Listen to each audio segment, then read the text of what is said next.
بسم اللہ الرحمن الرحیم۔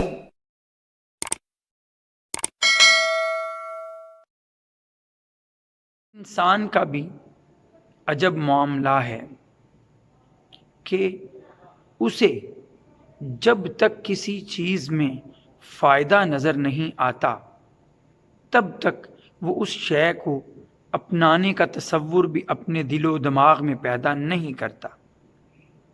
اللہ تعالیٰ نے بہت سی ایسی صفات جو انسان کے لیے اہم ہی نہیں، انسان کی زندگی اور آخرت کے لیے فائدے کا باعث بھی ہیں، ان کا قرآن میں اور اپنے نبی کے ذریعے حدیث میں ذکر فرمایا ہے۔ جب کبھی میں قرآن کھولتا ہوں تو مجھے قرآن مجید کے پہلے پارے کی پہلی سورت کی پہلی آیت میں ہی ذکر ملتا ہے، ذالک الکتاب لا ریب فیہ، اس کتاب میں کوئی شک و شبہ نہیں، اور ھدی للمتقین، یہ ہدایت ہے متقین کے لیے۔ متقین کا لفظ پہلی آیت میں، یہ تقوی ہے کیا؟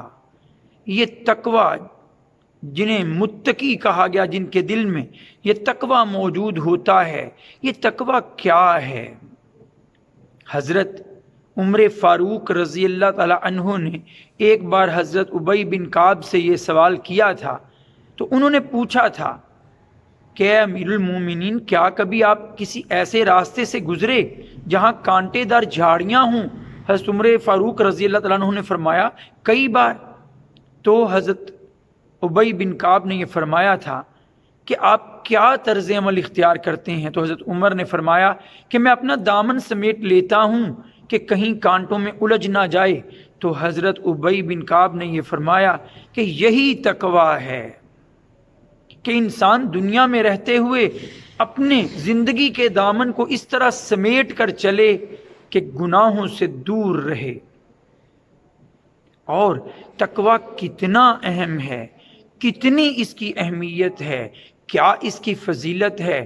قرآن مجید ہر پارے میں جگہ جگہ آپ کو تقوی کا ذکر ملے گا۔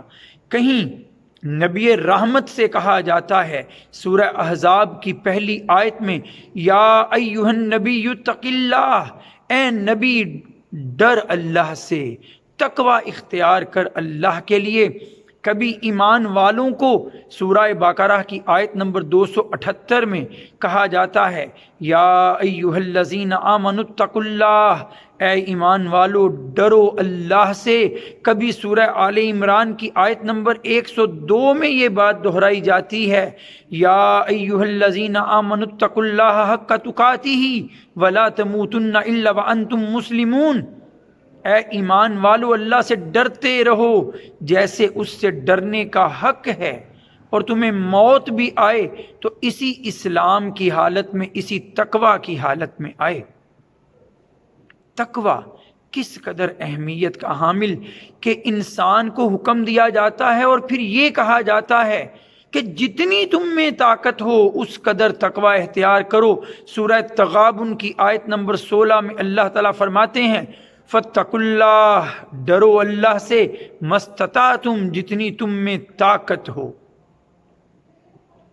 انسان، میں نے ابھی گزارش کی، کسی شے کی طرف لپکتا تب ہے جب اس میں اسے کوئی فائدہ نظر آئے۔ قرآن مجید بھرا پڑا ہے تقوی کے فوائد سے ہی، اور اس کے لیے اللہ تعالیٰ نے قرآن مجید کی مختلف صورتوں میں مختلف انداز سے فوائد رکھے ہیں۔ آپ دیکھیے گا، آپ اگر کبھی سورہ انفال کھولیں، اس کی آیت نمبر 29 کو دیکھیں، یا ایھا الذین آمنوا ان تتقوا اللہ یجعل لکم فرقانا، ایک فائدہ یہ کہ جو کوئی تم میں سے ایمان والو تقوی اختیار کر لے گا، اللہ اس کے لیے حق و باطل کی تمیز واضح کر دے گا۔ فرقان، فرق کرنے والی چیز حق و باطل میں اسے عطا کر دے گا۔ پھر آپ دیکھیے سورہ طلاق، سورہ طلاق کی آیت نمبر 2، 3، 4 میں اسی تقوی کا ذکر، کبھی کہا جاتا ہے یہ غموں کا ازالہ ہے، رزق میں وسعت کا باعث ہے۔ اللہ تعالیٰ فرماتے ہیں وَمَن يَتَّقِ اللَّهَ يَجْعَل لَّهُ مَخْرَجًا وَيَرْزُقْهُ مِنْ حَيْثُ لَا يَحْتَسِبُ، جو کوئی اللہ سے ڈرتا ہے، اللہ کا تقوی دل میں بٹھاتا ہے، اللہ تعالیٰ اس کے لیے آسانی کے رستے پیدا فرما دیتے ہیں اور اسے ایسی جگہ سے رزق عطا کر دیتے ہیں جس کا اس نے کبھی گمان بھی نہیں کیا ہوتا۔ پھر اگلی آیت میں ہی سورہ طلاق کی اللہ تعالیٰ یہ بھی فرماتے ہیں وَمَن يَتَّقِ اللَّهَ يَجْعَل لَّهُ مِنْ أَمْرِهِ يُسْرًا، اور جو کوئی اللہ کا ڈر اپنے دل میں بٹھا لیتا ہے پھر اللہ تعالیٰ اس کے امور میں، اس کے کاموں میں آسانی پیدا فرما دیتا ہے۔ تقوی اپنے اندر فائدے ہی فائدے لیے ہوئے، لیکن شاید کسی کو ابھی یہ سن کر بہت بڑے فائدے نہ لگتے ہوں، تو چلیے اس دنیا سے نکل آگے آخرت کی بات کر لیجئے۔ آخرت میں انسان چاہتا ہے میں اللہ کے ہاں سرخرو ہو جاؤں، میں اللہ تعالیٰ کے ہاں پسندیدہ ہو جاؤں۔ اللہ تعالیٰ قرآن میں فرما دیتا ہے ان اللہ یحب المتقین، اللہ تعالیٰ متقین سے محبت کرتا ہے۔